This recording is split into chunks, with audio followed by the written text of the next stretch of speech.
Friends, आप सभी का स्वागत है इस न्यू क्लासेस में। मैं आपको पढ़ा रही हूँ मध्य प्रदेश का कंप्लीट जीके और अपना टॉपिक है मध्य प्रदेश के साहित्यकार, संगीतकार, चित्रकार, रंगकर्मी, प्रमुख व्यक्तित्व। ठीक है, इसमें आपने देखा कालिदास, भर्तृहरि, भवभूति, बाणभट्ट, केशव दास और भूषण तक आपने इसमें देखा, जिसमें आपको याद रखना था किस तरीके से मैंने आपको बताया था। मध्यकालीन साहित्यकार पे मैंने शायद छोड़ा था आपको।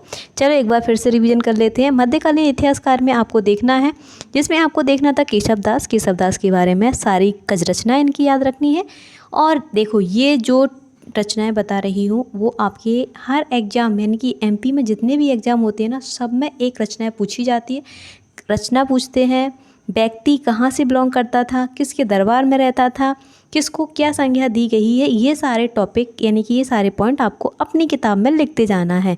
तो इनको कठिन काव्य इनके काफ़ी कठिन मतलब वर्ड यूज करते थे, इस कारण से इनको कठिन काव्य का प्रेत कहा गया है। केशव दास का संबंध ओरछा से है, ये चीज़ आपने कल पढ़ी थी। वहीं अगर बात करते हैं भूषण कवि कानपुर के तिगवा से थे, ये भी आपने देख लिया था।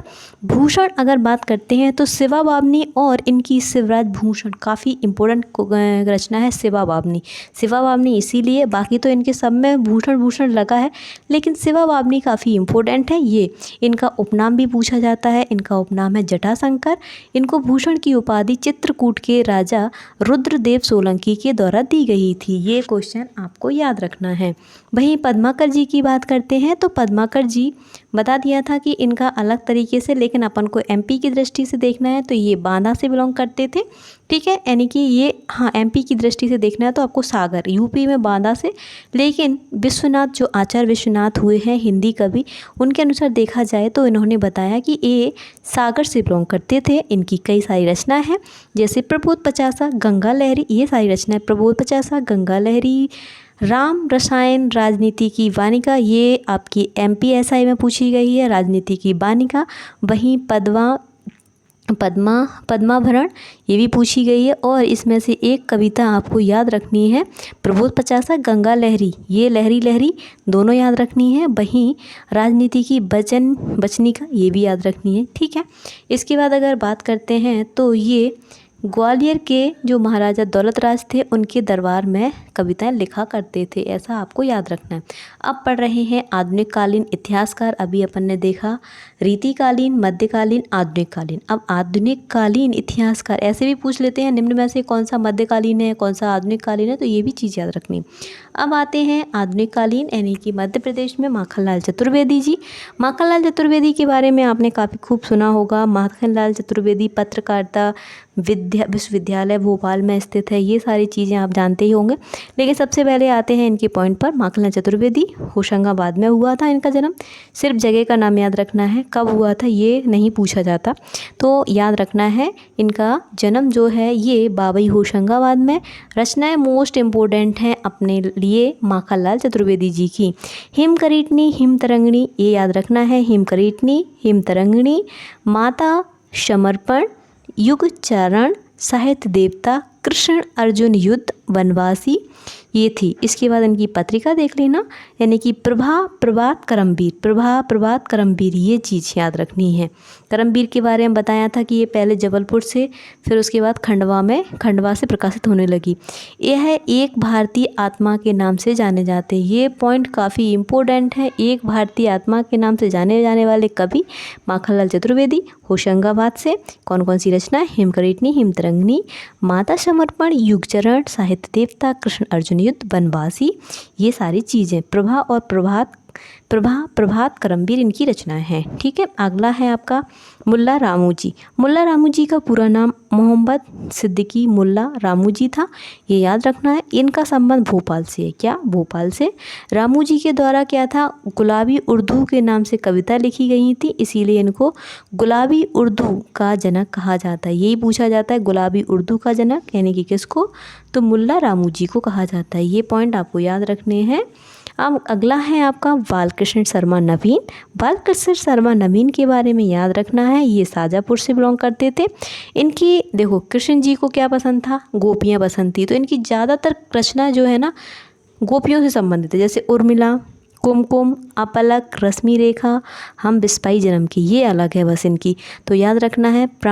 प्राण अर्पण, उर्मिला प्राण अर्पण, कुमकुम, अपलक, रश्मि रेखा और हम विश्वाई जन्म की। ये हो गया बालकृष्ण शर्मा नवीन। अगला पॉइंट सुभद्रा कुमारी चौहान। सुभद्रा कुमारी चौहान जबलपुर। एक्चुअल में इनका अगर बात करते हैं तो सुभद्रा कुमारी चौहान जो है वो इलाहाबाद की थी, लेकिन इनका विवाह जो है खंडवा के राजा लक्ष्मण सिंह से हुआ था।